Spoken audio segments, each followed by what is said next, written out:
the internet. It's the Localhost podcast with Mark Drew and Rob Dudley.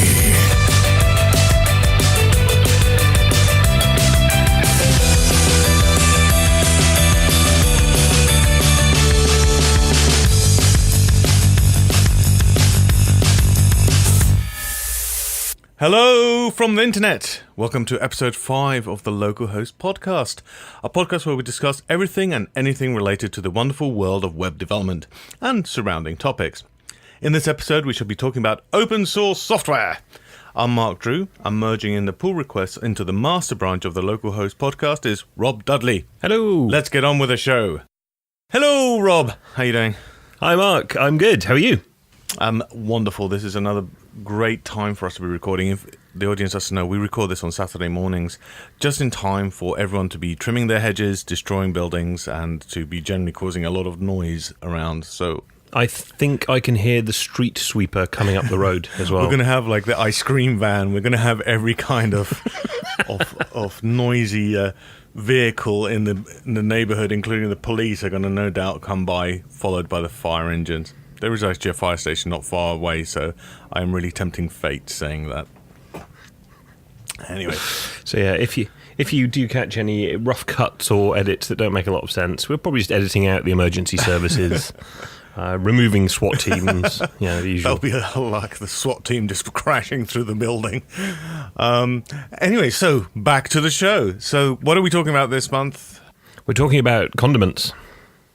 Condiments, open sourcey. Open source software. Source spelled completely different to your habanero or Cholula or HP source, but more in source. In other words, code, which is all that we talk about in this podcast. Well, apart from last week, we didn't talk much about code at all, did we? No. But anyway, back on topic. So we're talking about open source software, which kind of rules our lives, whether we know it or not. Even though if you might work for a big company like Microsoft or a small company and have bought licenses for everything, still open source is prevalent everywhere. So we should talk about what open source is. WTF is open source, Rob? It's like source, but you've opened it. Right. In comparison to what? That it was compiled before? No, as opposed to when you first buy the source, it's closed. Okay, I'm going to get off the source puns. Right. Let's get off the source. The source happens later on in the day, Rob. I should be so lucky. What is open source? It's a process whereby code, ideas, I suppose, the core ingredients of projects are made freely available for contribution, collaboration, and use. Yeah, I think the basics of it, that's a good, very generic thing, but I think the basics of it was that source, if you don't know, generally is compiled. In other words, you can't see the logic behind the programs that you're using, right? So Microsoft Word, for example, you can't see how when you press the copy button, what's the code behind the format button. Yeah, right? And so you'd buy a copy of Word, for want of a better example. You would get the compiled binary. You do not get the source code. So not only can you not see what's going on, you can't tweak it, you can't change it. Right.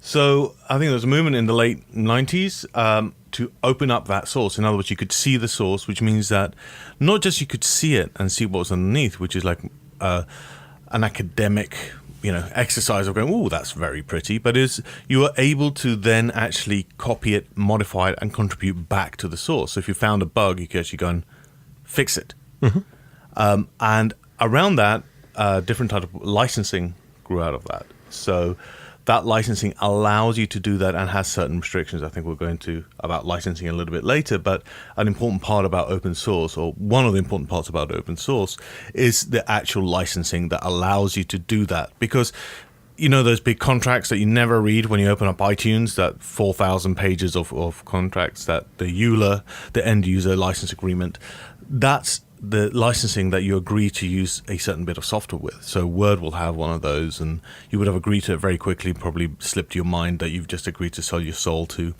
Microsoft. But in open source software is saying like, hey, you're allowed to use this software. You're allowed to modify the software. You're probably even allowed to sell it as is, as long as you don't remove that license. Yep. Have I got that right? That summarizes it quite neatly. The only thing I would say is that open source's history is a bit difficult to put a start point on. We've got, like in the late 90s, we've got the OSI Open Source Initiative being founded. Before that, in 91, a tiny open source project that we'll talk a bit more about later on called Linux. And even before that, you've got the GNU or the GNU. I'm not exactly sure which one you're meant to use to pronounce it. Is it GNU? GNU? Probably silent G. Yeah.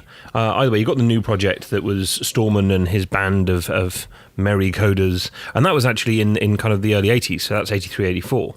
They were chasing this concept of freedom of source code and freedom of software way back then. With good foresight, I would say. Or sheer bloody-mindedness, depending. They could have just been like, no, we've gone about it for ages. Yeah. I'm guessing that even Tim Berners-Lee at the beginning of the web, there was a lot of that going on. Well, I think... Because we're allowed to use it without having to license the web. It was meant to be free for everyone to use. I still don't get the analogy of free as in beer and not as in speech or the other way around. We can run through that in a bit when we talk about potentially some of the licensing. I think it's actually it's really interesting to say, without spending too long navel-gazing into the back annals of open source, it does derive heavily from the concept of academic sharing of information. This idea that researchers or what have you in all the universities would actually work together, collaborate on projects, and it wasn't really until it became a commercial thing that anybody started giving too much of a crap about who owned it or what have you. So you'd publish your concepts and share them. Other people would build on your work, and this is something that academia has been doing since day dot. Well, it's part of the scientific process, right? In a certain way. So if you take software to the scientific process, it's like, here I have created some software and all my peers can peer into it and go like, yeah, well, this is good, this is bad, here's a change to it that makes it better, which you don't have in commercial closed source software, because it's only and I'm doing air quotes, which really work on podcasts very well, the experts of that software are the only ones that are allowed to know it, right? So you can't. So security problems come out of it a lot more out of closed source software than they do than open source software, because they're easier to spot. Yeah, you've got more eyes on it. And this comes down to, do you want to do the Eric Raymond intro? No, you can go ahead. There's it's not really a book. It's more of kind of a longer form article or a thesis, which if you haven't read it already, please do, by Eric Raymond, called The Cathedral and the Bazaar, in which he looks at this emerging culture of collaborative development versus the traditional siloed development, so open versus closed, and examines the pros and cons of both. One of the interesting things that he says is that technically open source shouldn't work. Analysed according to any logical or sensible view, there's no way that getting a whole bunch of people just chucking stuff in should work, and yet it's been proven that it does, and it produces not always more secure, but generally speaking, better reviewed code. You've got more eyes on it. There are a couple of notable recent cock-ups. OpenSSL. Oh, right. Yeah. But then at the same time, you've got the same kind of issues going on in the closed source world. Microsoft literally just got their pants taken down by WannaCry, right? And fair enough, they found the bug, patched it, but it was there. But fair enough. And actually, I want to say that WannaCry is due to the lack of open sourcing, because it attacked a lot of institutions that were running very old versions of the software. Why do they have old versions of the software? I'm going to guess is because of the licensing and upgrading costs. I mean, I know there's other reasons, because probably they have software that can only run on Windows 95 or something like that, right? But if you had a different concept of like always upgrading because, hey, it's free, that's not a pain point in the upgrade, it would have been much easier, because no one has to sign off a check for X amount to a supplier, right? So WannaCry attacked a whole bunch of old machines, old operating systems that wasn't even supported by Microsoft. They, in fact, I think a lot of institutions had to pay extra to Microsoft to extend the EOL on it, and then they extended it so that they could replace it, and they still hadn't. So, yeah, I feel sorry for you for being attacked by WannaCry, but seriously, guys, So anyway, you've got, we're kind of marching through the 90s. The internet has happened. Well, the internet happened in the 60s. The web has happened. Right. And we start to get, serious traction. We get household names, I suppose, being released or re-released as open source projects. So, I think the big one was Netscape. Yep. So at the beginning of the browser stuff, you had Netscape coming in with Mozilla, was it? Or no, Netscape Communicator. Netscape Communicator.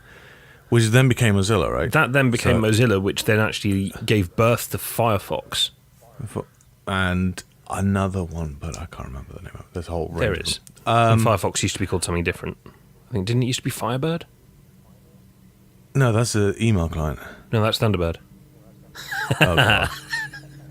We know our stuff here, people. We know our Anyway. stuff. Anyway, moving on. So we get Netscape released their internet suite, and this is something that's actually it set a precedent, because with the exception of the big IE, most of the major modern web browsers now, I believe, are open source projects, right? Or very closely based on an open source project. Yeah. Safari is based on WebKit. Opera is kind of open sourcey, kind of. OS X is based on Debian, isn't it? OS X is based on BSD. Oh, beg your pardon. Yeah, I should know this stuff, but yeah.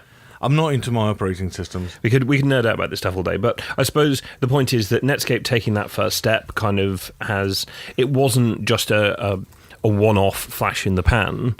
Their choice to make that project accessible has, by and large, led rise to the modern web that we enjoy today. It's certainly led rise to the dominance of Internet Explorer. Modern web standards implementation, the kind of speed of iteration that we're seeing on the web, the stuff that we work with every single day, you could actually make a case to say this is all down to the fact that Netscape open sourced their browser, and so everybody since then has been building the web in a more open way. Right. So now we get to a point that, I'm going to go into the 2000s, that you start getting a lot more. Well, version control comes out of this, because you can't have open source without version control, right? So we've already talked about this, so I'm not going to reiterate all of that. But my earliest memories, I beg your pardon, of open source was SourceForge, right? That so many projects were on SourceForge because they gave you, at the time, was CVS access, right? And you needed a server to do any version control with CVS.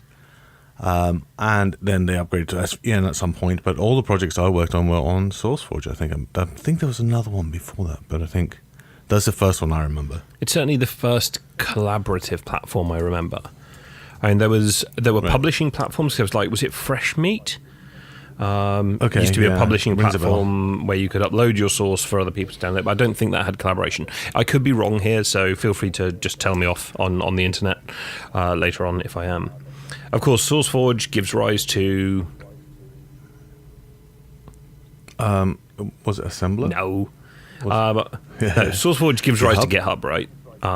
It's that kind of space, this idea that we have a central portal, we collaborate, we share information, and lesser beings, Bitbucket and what have you, and all of the various myriad clones of GitHub. Yeah, GitHub was very interesting because of its, as an author or as a user, it was free, right? So if I wanted to create a project, really low barrier to entry. I could literally just sign up, create it, and put it on there. So that means that a lot of projects have gone there. You're in the PHP world. Is that on GitHub? Is that the main repo for PHP on GitHub?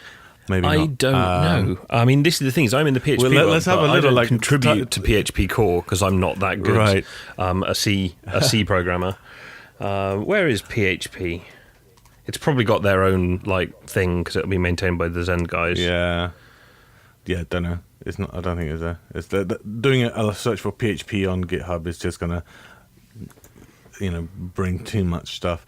And I think I was involved in Rilo, which was a big open source project back in the day. Is now called Lucy, and that was on Bitbucket because it's on Jira. I can't remember.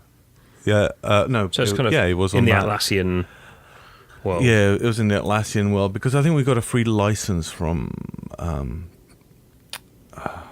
The name is escaping me. The people that do Red Hat, anyway. Red Hat. Yeah. Yeah, I can't remember. I'm getting all of this wrong. But then Lucy moved to GitHub, and that's a much easier place to handle,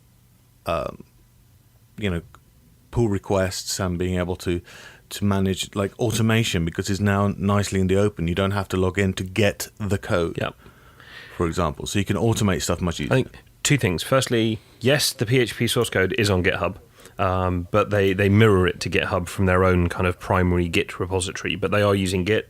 Okay. So, there's that answered. Spot of frantic Googling. The other would be to say that, of course, we've talked about version control a lot, but it kind of probably bears stating why version control is so important for an open source project. For those who haven't clocked onto this yet,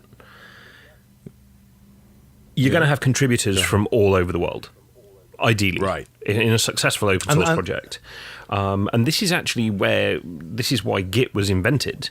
It was created by Mr. Torvalds, who wrote the aforementioned tiny little, kernel project.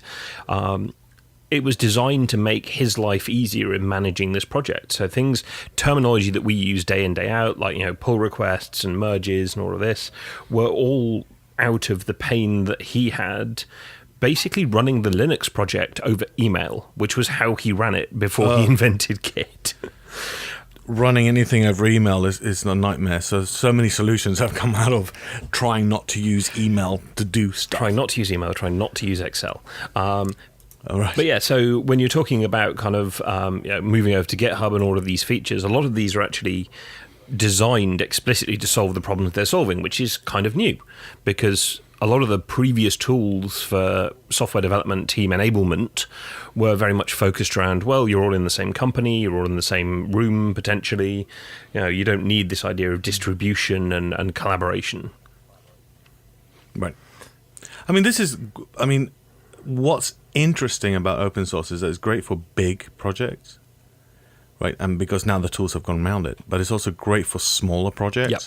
So like projects that I create, you can go by default, I'm going to make it open source in case it helps somebody else. And this is stuff like NPM, which is closely tied to open source because you're saying here, have some project and is going to help you.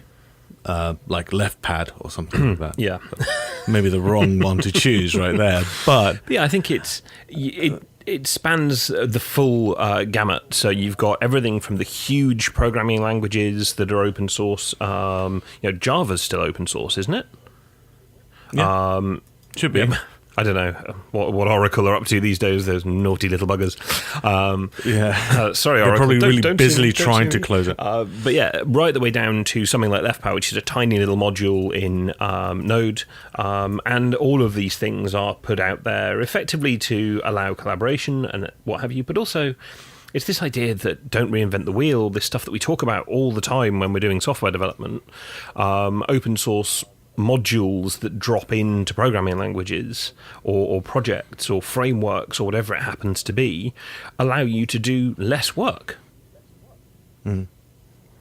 But having said that, herein comes the problem with open source, which is the licensing. So if you have some modules allow you to be put into whatever software you want. And some modules say that the software that you're building has to also be open source. So GPL versus LGPL, for example. Yeah, bit of a minefield, that one. Right. I think this is we are not lawyers. We can't tell you this, but there's basically the copy left and copyright type licensing. But there's also saying essentially, there's going to be 2 licenses. One, you can do what the hell you want with this, as long as it's the license remains with it. So like the Apache, MIT, and various other licenses. Now, those are free as in beer. Right. I guess, Yep. right? Beer is never free. And then you got other licenses like GPL, if I'm not mistaken, which says the software that you're using this library in has to also be GPL. Yeah, so GPL has been described in various different terms. It is a truly open, free as in speech license, but it does have this rather nasty viral side effect in that depending on what you drop a GPL component into and how you access it, it can require legally that the rest of your project immediately be licensed under the GPL. So it infects the rest of the project. And there are various ways where this doesn't happen. So it comes down to linking. This is the big thing. If you've done the kind of good old fashioned C development, you link the library, as in you compile the library in alongside your code. If that library is GPL licensed and you're compiling it into the mix with your code, and they're all kind of sitting together in the same binary or what have you, you're probably going to need to review whether or not you need to GPL your entire project, because you probably will. If you're just using like a GPL JavaScript library on your website, that does not mean you need to GPL your entire project. So it is a minefield. The most recent example I can think of when this has been kind of challenged, tested, and required a massive U-turn is the WordPress project. Okay. What happened there? WordPress was kind of growing, and it was based off of, I can't remember what the original project was called now, but it was based off of an early stage blogging system. Mr. Mullenweg picked it up, ran with it. It's always been GPL licensed. Flash forward, and it's kind of taking over the web, and you've got all of these people making plugins and themes, which are PHP that is actually run through the WordPress core code. It's kind of linked, right? There was a challenge, a legal challenge, which may or may not have been from the FSF, Free Software Federation. And actually, at the end of all of this, the WordPress core team worked out that, mea culpa, we have to require that any code that's used in the WordPress project is open source.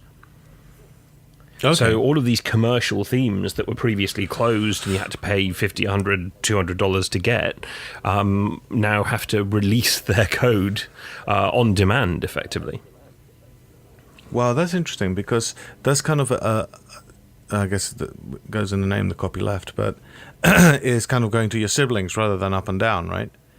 Do you see what I mean? It's like, a theme would be a thing that's on the side of the software rather than part of the stack. Yeah, but it's all about the way that it's actually run. It's the way that code is incorporated and interpreted by the project. And this was why it took a while. They had some back and forth and what have you. But if you look at it, it's the WordPress executable, the WordPress framework is the one that includes that theme. At some point, it's got to run those files and that logic. And it was determined that even in an interpreted language, a dynamic language rather, that constituted linking. Therefore, GPL. Okay. Boom. Right. Boom. Okay, so there are some little minefields with that, and this is why I've generally stuck with MIT, Apache, or Apache license. Not that there's much difference between them, if I recall correctly. Again, not a lawyer. I'm not here to read your license agreements.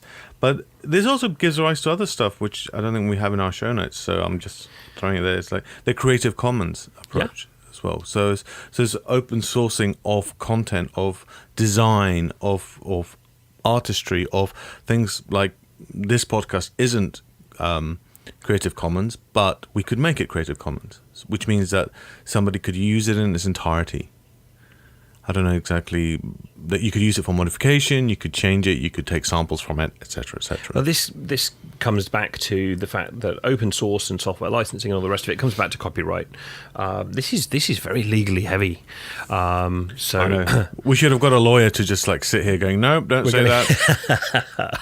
We're going to need the lawyer foghorn just to go over this when we edit it. But anyway, copyright is intrinsic in anything you create. You just have it. You don't need to apply for it. You don't need to register it. You have it. And it's quite hard to divest yourself of copyright. It has to be done in writing, there has to be a contract, and this is where Creative Commons came along again, around about the same time that kind of information sharing on the internet was really booming. It came around about the same time that blogging started being a thing and all the rest of it. And they've done the work for you, so they give you the long legal licensing that you need to make sure that, I can share this work, but I can share it with certain caveats, right? And there's 3 main components of Creative Commons, and you can combine them in any which way. Right. So you've got the idea that you have share alike, so you can use this, but you have to share what you build. There's the 2 restrictive clauses, non-commercial, so you can use this, but you can't make money out of it. Right. And which is generally the one you kind of want to have for, let's say, this podcast. This is not open source, it's not Creative Commons, but if we said, hey, we're fine with you using this podcast, to give an example for the audience, and pasting it on your blog, maybe resampling Rob to make him say funny things or whatever, but we're not fine with you repurposing this, putting your own branding on it, and selling it on, I don't know, wherever on iTunes as a paid for podcast. So you get commercial restrictions, and also because I'm not happy that you're going to sample me and make me sound like Donald Duck, I can also apply a derivative works restriction. So basically I can say you can use this, but you have to use it wholesale as is. You're not allowed to monkey with it or change it. Now in its purest form, you think, well, actually, certainly if we think back to open source in terms of code, that actually makes it fairly useless, because all you've done is you've said you can use this thing for nothing. But sometimes that might be what you want to do. For a creative work like a podcast, or especially, say, an artwork or a font or something like that, you may not want somebody to muck about with your artistic realization. So you can restrict whether or not they can tweak it, basically. Right. I think we should consider applying a Creative Commons to this podcast. I'm going to put you on the spot there, even though you can just edit me straight out. But I do think we should, in the spirit of openness and sharing. Fine. It's literally a tick box. It's like it's just when we upload this to SoundCloud, we just have to say whether it's Creative Commons or not. And at the time, I was like, I don't know, haven't thought about it, haven't talked to Rob. Rob's gone off now, so no. So you've got Creative Commons, you've got GPL, which is very, very free in terms of speech. It's the one that the open source community really, really rally behind, because it forces total freedom and sharing. But then you've got the other little ones. You've got MIT, BSD, Apache. And there's a little bit of a difference between them, but not masses. Nothing that makes for interesting conversation on a podcast. And then you've got the fun ones, right? Okay. There's a slight language alert. There's the do whatever the F you want with it license. Do whatever the F you want to license. Yeah, this is a legit thing. We'll put links in the show notes. Because there's an open source initiative, which is opensource.org, which you can have a lot of license. So if you need to get a license for your project, you can have a read there. Yeah, and they actually make a really good job of explaining the difference between, the full free as in speech, free as in beer licensing, and which one you should maybe think about considering. And then, of course, there's the final massive mega thing, which is you just make something public domain, you sign over your copyright, and it's gone, which is probably not advisable. Right. Yeah, I mean, public domain is some stuff falls into the public domain at the end of copyright. So the Disney organization has to come in here for a bit of blame because of Mickey Mouse. So the Disney organization obviously Mickey Mouse is very, very old, and Disney has died off, and they are the ones that keep on extending. Disney, the guy has died off. Sorry, spoilers. Is it too soon? Sorry, Walt. Sorry, Walt.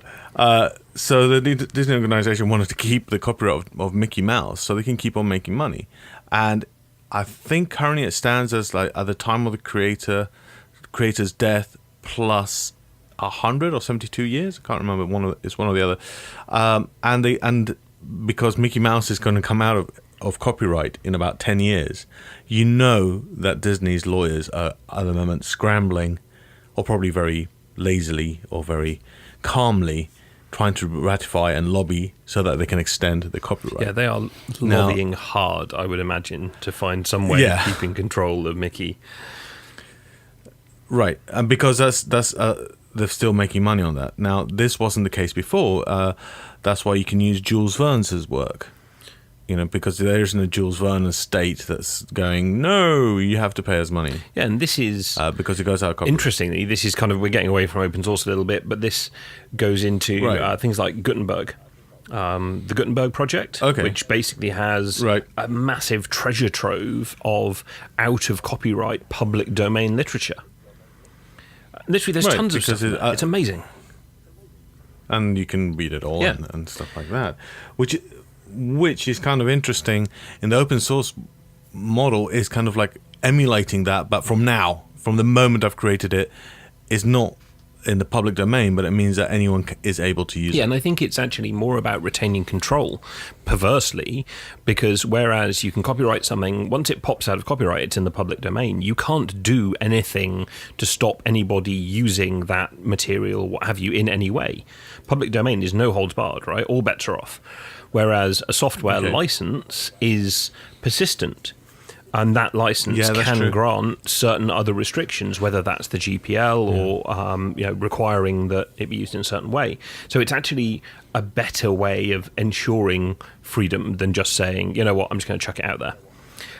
One very quick thing, just before we finish off public domain. My favourite public domain copyright kind of ending, Happy Birthday. Oh yeah, you see, was this last year or maybe even early this year? The Happy Birthday song that we know and love finally came out of copyright, which means that it can now be legitimately used in TV shows and movies, and they can restaurants right. Can now sing it. This is a funny thing, right? Because I used to go to one place that they sadly closed down in Greenwich for our birthdays, and they would sing a completely different song, which was completely kind of through you, but on someone's birthday, I kept on thinking, this is because of copyright. They literally can't sing Happy Birthday in a restaurant because of copyright. So they used to come up with another weird song, but anyway. So we've kind of got all of these different options, and what we end up with is a whole bunch of different, a lot of different software projects. There are probably millions of different open source projects, including things like from the full operating systems right the way down to tiny libraries. Why would you not use it, but why would you look at using open source tech? In the benefits is that the problem has already been solved, and hopefully, and just because of the nature of it, enough eyes have gone on it. Eyes that are cleverer than your eyes, or brains behind those eyes, that have hopefully fixed it and are continuing to fix stuff in there. So you don't have to reinvent the wheel. I mean, and this is the thing in software. It's like, why keep on reinventing the wheel unless you're going to make a better wheel? And if you're going to make a better wheel, why not get an existing wheel and improve it rather than start from the ground up, as software developers would seem to be always be doing? Yeah. We are masters of treading the same ground. So we get the project, it's done, it's built, it's potentially, hopefully, still being maintained and updated, so we know we're going to get nice improvements as time goes on. My personal biggest thing, if you're working in a corporate team or have you, assuming you're GPL aware, how much does open source cost normally, Mark? Well, zero. It's zero. Free. It's free as in beer. No, wait. But I always pay for beer. Well, you're doing it wrong. Right. You're absolutely correct in that matter. So yeah, another massive pro in the open source world is, generally speaking, the software does not come with a license fee. You don't have to buy it. You don't have to pay per core or per user or per year. Which is not to say that there isn't a commercial side to open source. There are many projects that maintain themselves by selling, say, support or consultancy around an open source system, but you're not having to pay for the software. If you want, you can get people in-house that can do that for you, and you don't have to pay the company. So Red Hat are a great example of this. Linux distribution, it's kind of viewed as commercial, although it's not. but they give all of their best work away free in Fedora and the CentOS project. What you're actually buying with Red Hat is a support license. You get access to their updates and what have you. Yeah, and this is a big thing that, from my background, having worked on a couple of open source projects, that in a way mimicked a closed project, a commercial project, that the users don't really understand that.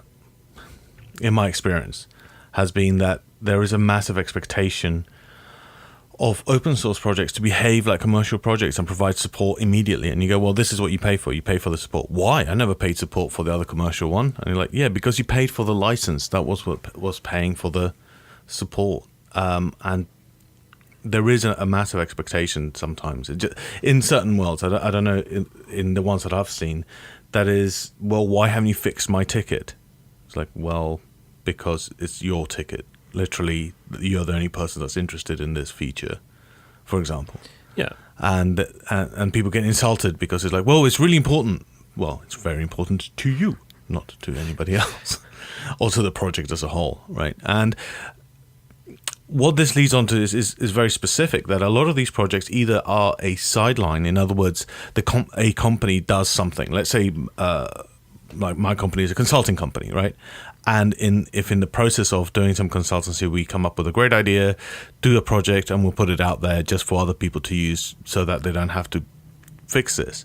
But we're now not selling that project. We're now not we can be the maintainers of it because we're still using it and we still have an interest in it. But when people ask for support with that, we'd obviously charge them. Yeah, right? which is... I say it's obviously charge them, but they go, well, you released it, you support it. So yeah, but you released it under a license that means that they can fix it, or they can change it or modify it. And if they want somebody else to do that, whether it's you or me or whoever, they're going to have to pay that person to do that work or convince them somehow, maybe with free beer, to do that work. That's how you get the free One beer. of many ways. All right. Right. So I suppose that one of the biggest confusions around open source is when actually businesses do get it into their head. It's like, it's open source, it's free, and then they're being asked to pay for things like, you said it was free. It's like, well, yeah, but we still need expertise, we still need consultancy, we still need this feature or what have you. And we still need, fundamentally, you can say that, say, MySQL, bad example, MariaDB, there we go, much simpler. Okay, MariaDB is a free database, and you're like, oh, great, amazing, I can run my database for free. Well, you still need to install it somewhere, host it, you're still buying hardware, you've still got to pay electricity to keep the lights on, you've still got to buy a computer. But yeah, it does cause confusion. Not if you go serverless. Well, you're still paying Amazon to go, can you do serverless databases? Is that a thing yet? Are we there? No. Oh, not thank yet. God. I'm not sure I'm ready for serverless persistent storage. I don't even understand that. But I think that there are other sides of this, which is apart from providing the stuff, it's actually contributing to it. So we kind of touched on it before, which was, why reinvent the wheel? Why not go and find a project? And once you've found that project, you can go, okay, it does most of what I need it to do, the usual 80-20 rule probably, that does 80% of what I need to do. But now I can extend it. If I know the language that it's written in, I can extend it to do what I want it to do. And once you've done that, you have this idea of forking the project, which we can do many puns, but we won't. I'm going to tap that on the head. So we can fork a project, and then you can do all your modifications to it. Right. So now you have your project with your specific modifications. And if you think they're good enough or relevant enough, I would say, rather than good enough, because I'm sure they're fantastic. You're a fantastic coder. But more relevant enough, you can then say to the original project, hey, do you want this as part of back into your project, like these new features? And then you create what's called a pull request, right? So then they can have a look, say, this is, this widget that you've added is wonderful, great. And then they'll accept that pull request into the main project. Yeah. Okay, the mechanics around it about continuous integration, whether you've written tests, etc., but that's the main flow. There's a bit here that a lot of projects miss, and it's kind of important when we're going around copyright, is this idea of the contributors agreement, right? So, and this can bite you as a project owner, right? Because you have to get every bit of code that people have written. They have to sign a contract that says, you are allowed to use this. Here you go. I've created this of my free will, and I am not tied down by any IP restrictions for me to give you the IP back. Because when we were talking last week, do you remember? We were talking about that when you work. You do remember, right? When we were talking about it was only one episode ago, Mark. Yeah, I know. So if you're working for a certain company, those contributions to open source that you're doing of your own free will, you actually have to get a contributors agreement to say that you are handing over that IP, and that IP might not be yours to give because you did it during work hours or by your contract. So this is a kind of, again, lawyer horn blowing in the background that we have. I don't know what a lawyer horn sounds like, but it sounds like that, but more expensive. So you have to sign a contributors agreement and make sure that your company, if you're working for the man, has signed that off, or you've done it in your own time, depending what your contract is. Yeah. This is important for the project because if you want to change license, you have to ask all of the people that have contributed, right? So you might want to just go from an MIT to Apache license for whatever reason, or you might want to make it commercial, right? You need to ask everybody if they haven't given you the IP to do that. I suppose the other thing is that as the contributor to the project, you're the one that's on the hook if you haven't actually ensured that this is there. So if you contribute to a GPL project and say your employer owns the IP, they're not going to go after the project, they're going to go after you because you're the one that breached the terms of your agreement with the employer. The project doesn't care. Right. They might help, maybe, depending on the size of the project, depending on the nastiness of the employer and how much of a dick they're being about it. Or they'll just have to revert those commits and say, like, there you go, your lovely feature is out of the project. So contributors agreement, critical, especially if you're getting involved in an open source project, you will normally at some point be asked to sign one effectively or agree to one as part of your first pull request being accepted. Yeah. Right. I mean, bear in mind, there's nothing to stop you just grabbing that code, forking it and working on it. But if you want to contribute it back, hence the name, it's a contributor agreement. Yeah, exactly. The other ways, I suppose, that we can contribute to open source. Lots of systems these days, we talked about it briefly with NPM and what have you, have this concept of plugins. They have kind of micro projects. It's always the case that you should go and have a look and see if there's something out there that does what you want first and try and improve that.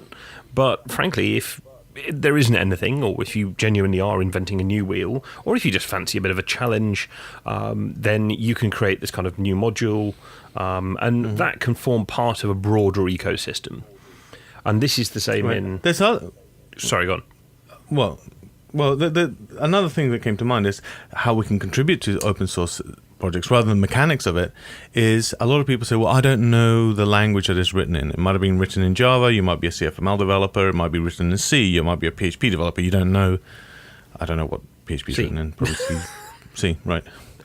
And you say, well, I can't contribute to the project. Either you can send them money so they can buy beer, so therefore the beer is free.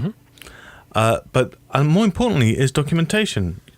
Developers are crap at documentation, and if you see something that's either missing or incorrect or whatever, there's usually repositories of the documentation that you can contribute to. And more often than not, I see, well, I can't find this documentation, and I've solved it one way, and then they forget about it. It's like, well, why didn't you just quickly write that up and submit that?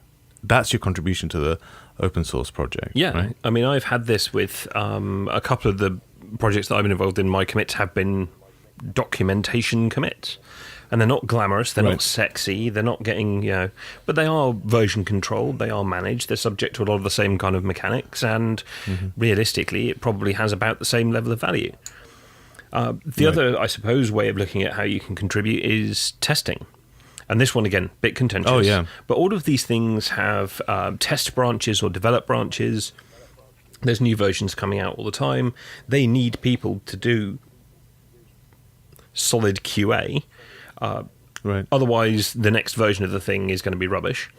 And they rely on their community of users to test it. And here's the thing, report bugs. Yeah. Which is, I mean, this way you have bug hunts and you know, rewards for bugs. Yeah, so you've got bounty programs and all the rest of it. But a lot of now this is actually one of the downsides of open source, because let's face it, the bug reporting systems on most large open source projects are basically treated as a help desk. But at the same time, you look at when they're used successfully, good bug reporting is a thing of joy to see. You've got people from all around the world throwing really detailed information, test cases, reproduction cases, giving the developers all the information they need. The bugs are divvied up and parceled out. It's literally like a quality improvement party. It is stunning to watch. A quality improvement party, that's what every project needs. So, yeah, if you don't know how to contribute and you don't really want to write documentation, or you just don't have anything to add, grab a copy of the next version, test it against your project, see what breaks, and please read the bug reporting guidelines first before you send your ticket in. But they'll thank you for it. Because saying it doesn't work is not great. Giving it a minimal reproducible test case is great. Actually writing a test case that is failing, that if the bug was fixed would pass, is even better. I just know I'm more intimate with the Lucy project, and they have, even in the core, they have like a test suite that you can have like a test case and assertion, etc., etc., as part of the core language. So you can actually just do that and then run your own tests. And you can see in the source code, there's a whole bunch of tests that you can copy and say, okay, right, this is failing, let's do this. Of course, you write it in the same language, and the bug might be a language feature, so it might be a bug with assert. So how do you test that? I assert that assert is broken. But I digress. But yeah, so you can do the testing. It's not glamorous. Do the documentation. One project that I look out for is Unreal Engine, and every time they're about to release a new one, they have a massive release with these are the notes, these are the new things that we've done. So then they get a whole bunch of people saying like, well, this is broken, this is good, this is bad, and they get video recording, screen sharing especially for Unreal Engine is really good, because you can do like a little video, so like this is what went wrong and here's a description, so you can just watch it. Reading tons of code of submitting your whole website saying there's something wrong here is really useless, and in fact it's aggressive, because you're actually slowing other people down. You're removing time that they don't have to fix a bug that probably is your problem rather than the code's problem. Yeah. So be nice. That's one of the key things, and we're probably going to cycle back to this. Are we? He says, scrolling down. Yeah. But this is one of the key things, is don't forget that the open source projects, even the ones that do have some kind of serious commercial support behind them and what have you, a lot of the people doing this work are doing it for the love of the work. They might be getting paid by the project, but the odds are very good they aren't. They're doing it and getting paid by consultancy that they do around the project. So whatever you do, be nice to these people. There's way too much negativity in the open source world. Right. There's another way. I was going to say that usually have. There's another way that open source projects are supported or created in essence. So you got this idea of having a consultancy, having a big company that does it as an offshoot of what they do. But and again, I keep on cycling back to Lucy. But Lucy have got this idea of the Lucy Association in Switzerland, which is a non-profit association that has members, and each member has one vote, and they have to pay their dues.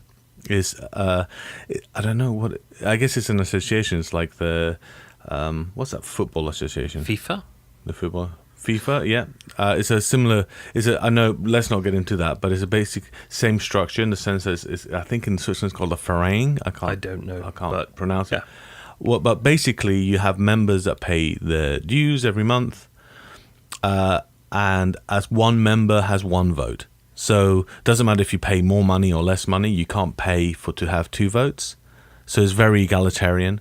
And for Lucy, it has a number of companies that are part of it that I can't see on their website at the moment, but people like Auto Solutions, MSO, Pixel 8, Razor, Demon, and various other companies that are members of that association that support the project because it's important to their business, right? And I think the Mozilla has got a similar association. Is a non-profit. The Eclipse project, for example, that's a non-profit foundation, for example, which would be something similar, which has a lot of companies that pay dues, and with those dues, you create the software. Yeah, and pay for the various things that you need to run the software. Because it needs to be hosted somewhere. It needs, fair enough, GitHub is free for hosting of the code, but still you need binaries, you need websites, you need integration and all the rest of it. So there's all sorts of little costs that can be covered off. You might want to run an event or run some promo. You might occasionally need to get a lawyer involved to review licensing, etc. And they're never free. There's no such thing as an open source lawyer. No, but then again, what they're selling is not something that can be reproducible. It's not something that they can sell multiple times. They're doing a consultancy. So okay, fair enough. And there are actually open source, I suppose Creative Commons is one of them. There are open source contracts and there are things like that. So it does have tendrils going a bit further. Very well. Right. How would you go about creating an open source piece of software? We've talked about GitHub, but GitHub has done a few very interesting things. One, you version control it, you create a version for it, but then you do a README. Say what the point is, how you use it, how you install your software. That's really, really important. Then choose a license. Say how you want to license this. You go to the open source licenses in opensource.org. And you choose one. There's a whole list of them and what their point is and what their effect is, so to speak. Then you set up a contributors agreement because you want to make sure that you keep the intellectual property or the project keeps intellectual property. Then you want to do, and in fact, GitHub does this for your project. If you go to a project in GitHub, it'll say, hey, do you want to add a README? Do you want to add a contributors agreement? Do you want to add all these things that you wouldn't think of, right? Because you wouldn't be, you're trying to solve the problem when you first create your open source project. It'll be like, hey, it makes TV look better, or it downloads stuff faster, or whatever problem you're trying to solve. But then you've got the stuff around it, and it says, well, do you want to create tests? Here's Travis, for example, to run your tests, etc., etc. So I think that's the first way, mechanical way. I mean, the process way that you'd go about it.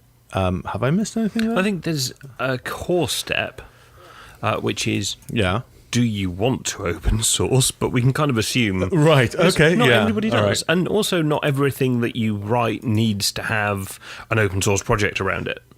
Right. It could just be that, it's not worth open sourcing, or it's too bespoke, or it's just not the kind of thing that would be shareable.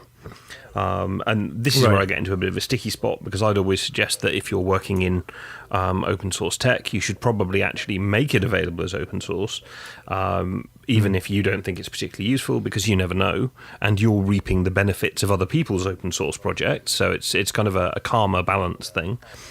But yeah, I think technologically you've pretty much got it bang on. I mean, if you look at almost any open source project, the README is really important.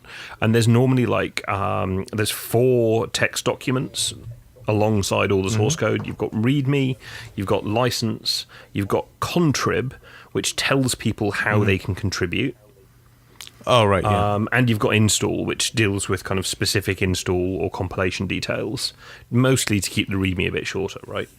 And you'll see these all over the place. Now I've mentioned them, you won't stop seeing them in projects. Yeah. And another one that's been coming in is code of conduct, which also has been, I've seen a lot more in projects, which is saying that be nice to each other, essentially. But this comes back to, once your project gets to a certain size, and again, it's always easier to put these things in up front than it is to try and retrofit them. But once your project gets to a certain size, you are going to run into personality conflicts. You're going to run into people having different ideas. At best, these are amicable disagreements. These are debates on the route that the project should take. At worst, well, let's put it this way, open source software has given the world some of the biggest flame wars I have ever seen. I mean, considering... Well, because it's ideology, right? In a kind of weird way. It's ideology of how to solve a problem. It's like it can go into base parts of human nature about people's beliefs on how things should be. Yeah. I mean, we are talking religious levels of disagreement. Kind of, and when I say religious, I'm talking about like crusades, religious levels of disagreement. So having a code of conduct in place is really, really useful to effectively provide the project some defense from that. And it's not really about preventing it from happening, because you can't do that. But what it does mean is that actually, if you've got an individual or a relationship or similar that is it looks like it's turning toxic, that can kill an open source project stone dead. Because nobody wants to work in that kind of environment. They're giving their time up for nothing. They're like, well, either I'm just going to go off and work on something else, or, depending on your licensing, I'm just going to fork this and do my own thing. And there've definitely been examples of that. Well, the famous one, I guess, and it's not code of conduct really, was Node when it became IO for a while. Yeah. So Node forked because the main company that had been backing it had been very slow with its releases, and then I think it all came back and they played nice. But there was a period that Node, which was really on the rise, kind of forked off. And excuse the pun, they forked their own project, and then they played nice, but that could have really stymied and stopped Node proliferating as much as it did. Yeah, and it makes it really confusing for the user of the project, because now they've got two things to choose from. In some cases, you get forks they are forks, but you get these kind of shifts that are actually for the benefit of the community.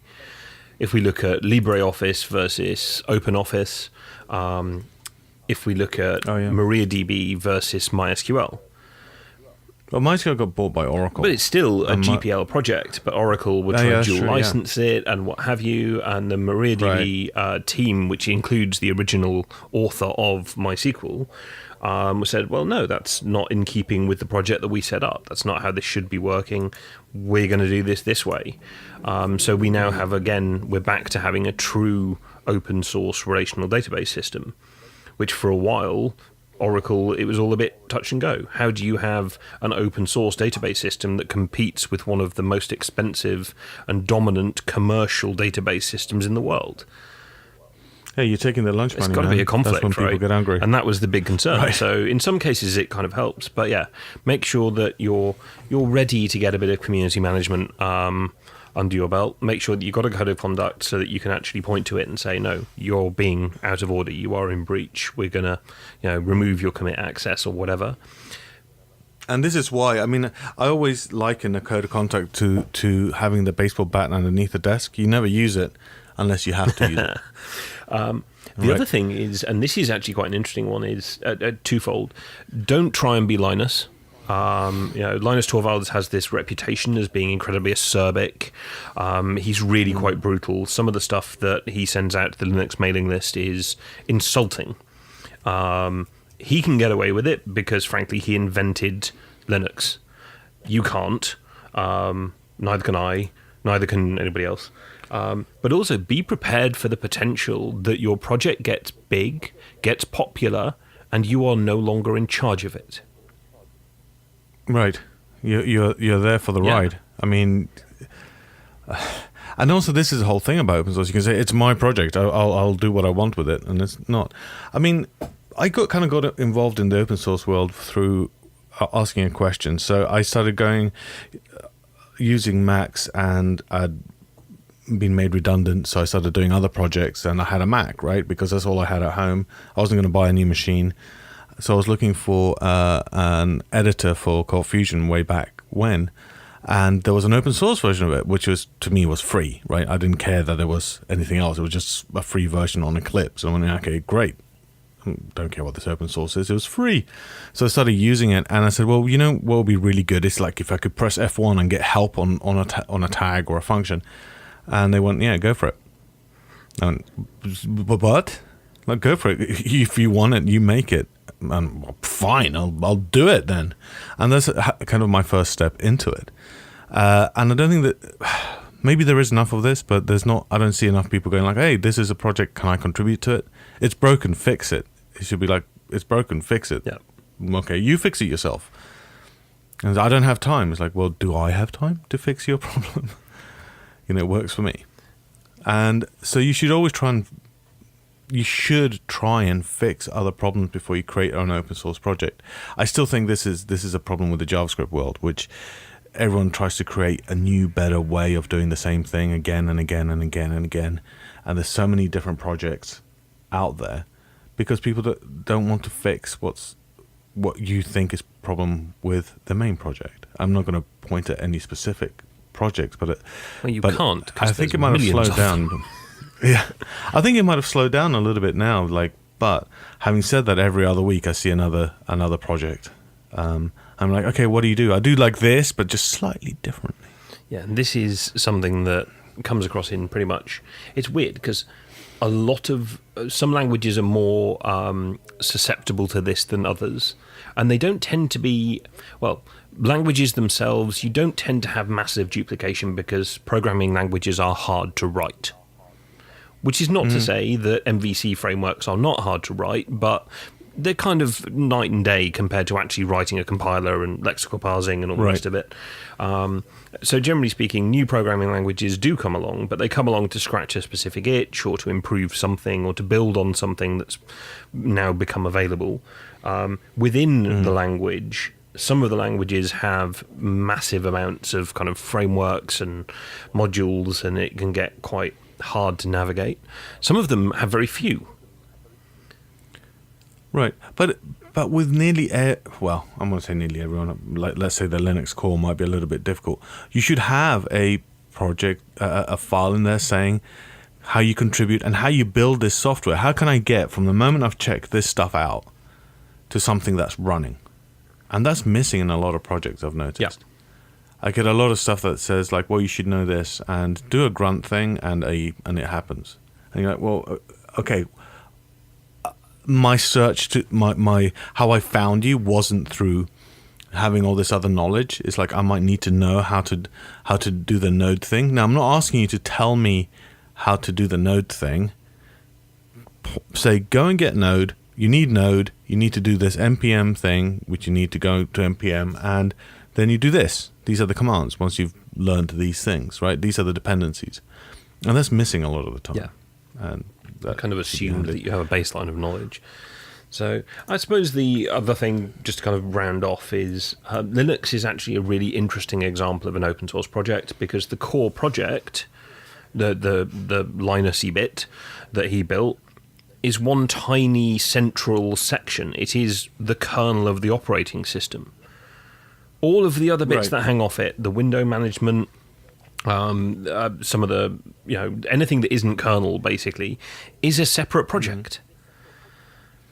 Right. So you got like thousands of projects that make up one. And the nice thing then is then you're going shopping. So you kind of say, well, actually, you take Node, which is a central thing, and you want to run a specific framework. You can go and find that framework. But at the same time, what you do tend to find is that there are layers upon layers in successful open source communities where you might have all of this interrelationship, but fundamentally, nobody is massively duplicating effort. They'll be like, okay, well, I need a thing that did this with this thing, so that was the new project I started.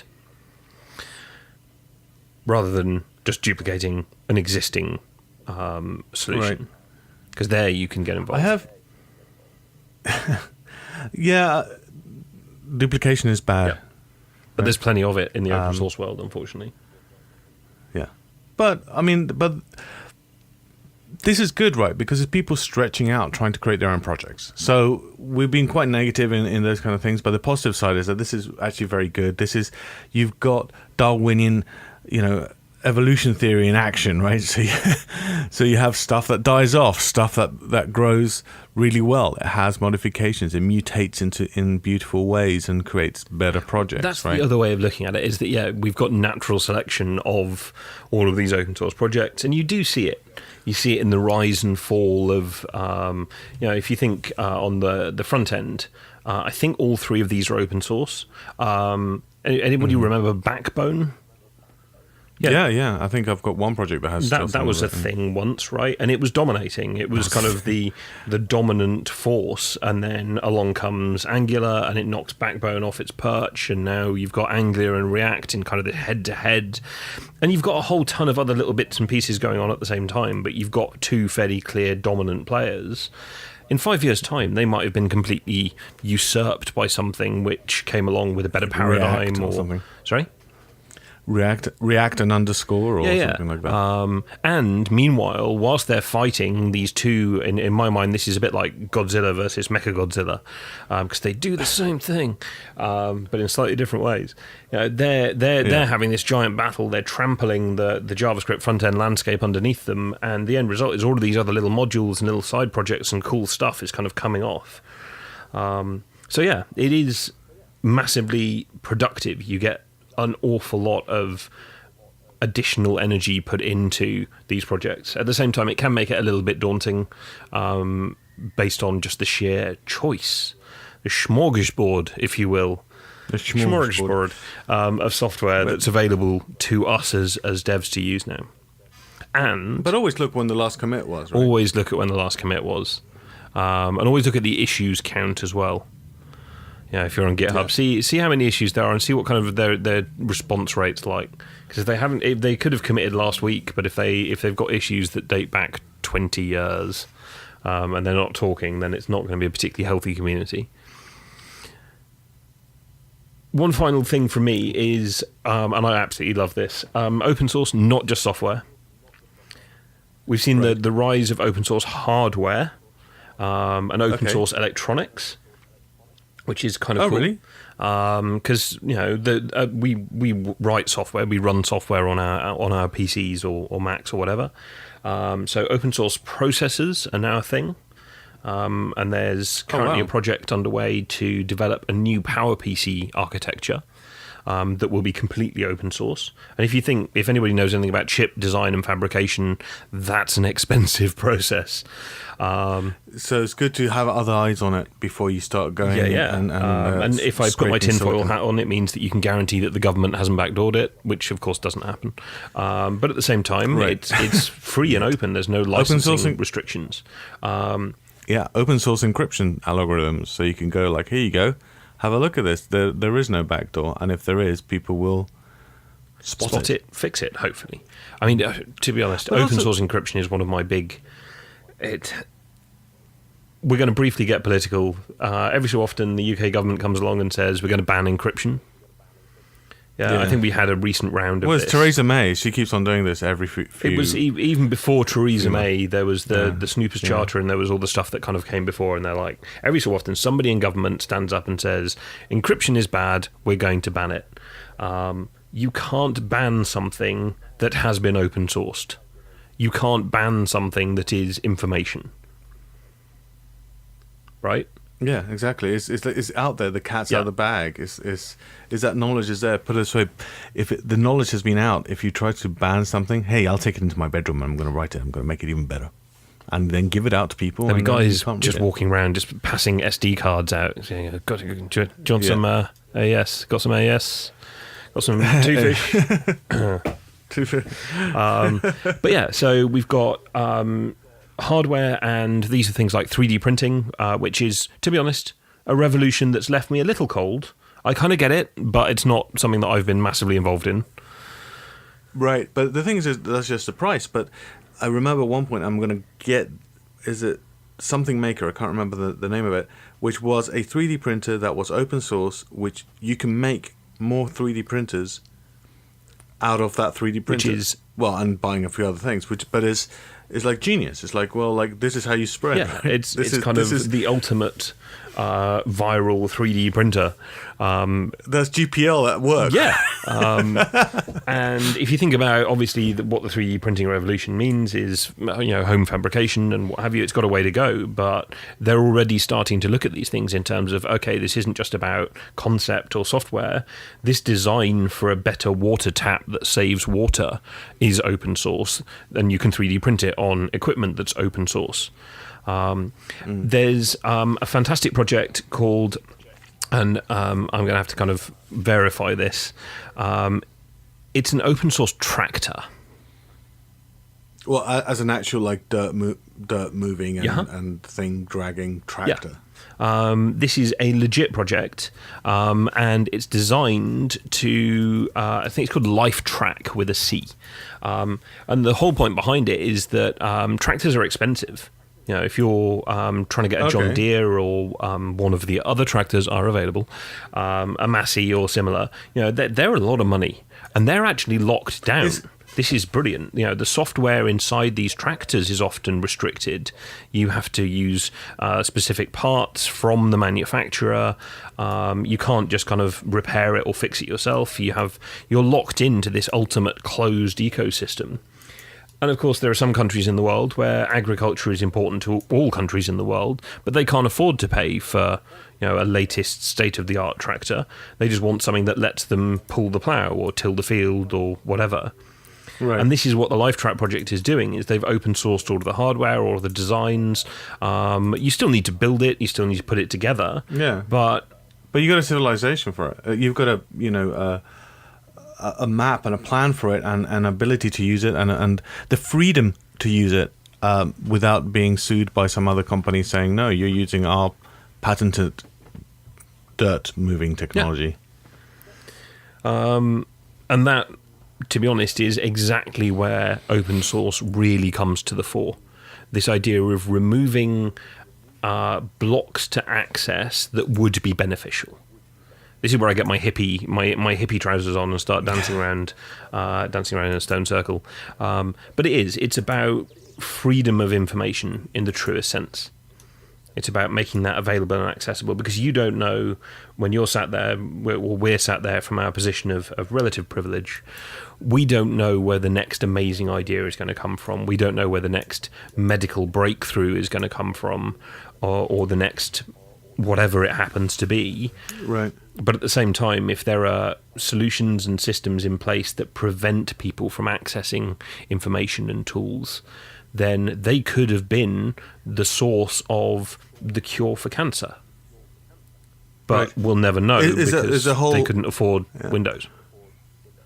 Right. Or they couldn't afford a program that does gene sequencing that there'll be masters at, or whatever the tools are for doing that.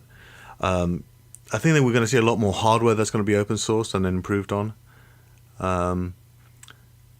which is just great, because we're now improving the speed at which things we can do. I'm not against commercial software, but even massive companies like Microsoft or Apple that have thousands of engineers are nothing compared to the power of the engineers across the world, right? So this is why it's a great benefit, because you can have like so many people just looking at a problem and solving a problem, or chipping away at a problem, whatever that is, whether it's a JavaScript library or a tractor, and just fixing it. And I mean, Microsoft are one of the best barometers for this in terms of the power and the inevitability of this change. And I do believe it's inevitable. There's a great, you've got a quote here in the notes from 2001. I can't remember exactly when he said it, but Steve Ballmer, probably around about this time, described Linux as a cancer. He was so against this kind of freedom and sharing concept that he said it would destroy the software industry and what have you. And I think the quote that you've got listed, open source is an intellectual property destroyer. I can't imagine something that could be worse than this for software businesses and the intellectual property business. Flash forward, 2017, Microsoft .NET Core, doing open Bash. source. Right, and they're doing Bash. They're doing like MS SQL on Linux and Docker images, and the whole environment of that's just amazing. And I think you could say, being cynical, that actually they're just going with the prevailing wind. But to my view, that demonstrates that this is something that has proven itself as a superior route and is therefore around for a long time to come. Yeah. I think it's becoming the SOP, the standard operating procedure of at least the software world. I was very surprised that, I'm not going to name names, but I was looking at a version control system and they told me the price of it. And I was like, what? I'm just going to use Git. It was massively expensive. But yes, the future is amazing. When it works, it's amazing. When we develop stuff, is amazing. When we work together, it's amazing, and we can do really good things. I think that's a good place to stop it. It is. So you're going to send me my licensing check for the last couple of podcasts, right? Yeah. Right. Yeah. We will do a Creative Commons on this podcast. We should say that we got some great feedback. I got a couple of tweets and some comments on our YouTube channel that were very positive, which is most welcome. By the way, we have a YouTube channel. I think we have a link on it on our website, and if not, you can go to YouTube and look for Localhost Podcast. It's actually on my YouTube channel. I don't think there's links on YouTube are terrible. You can't just go, let's YouTube/whatever. But look for us, because we put the episodes onto YouTube because that's a popular way of listening to stuff, weirdly enough. You can also tweet us if you have compliments or you have comments or discussions, or you're angry at us. You can email us at show@localhost.fm. You can tweet us at localhostfm, or just go to our website, and all the contact, including the YouTube channel, will probably be there on http://localhost.fm, using open source protocols, I believe. Mm. And so thank you very much, Rob. It's been a pleasure. Mark, as ever. And till the next episode of the Localhost Podcast.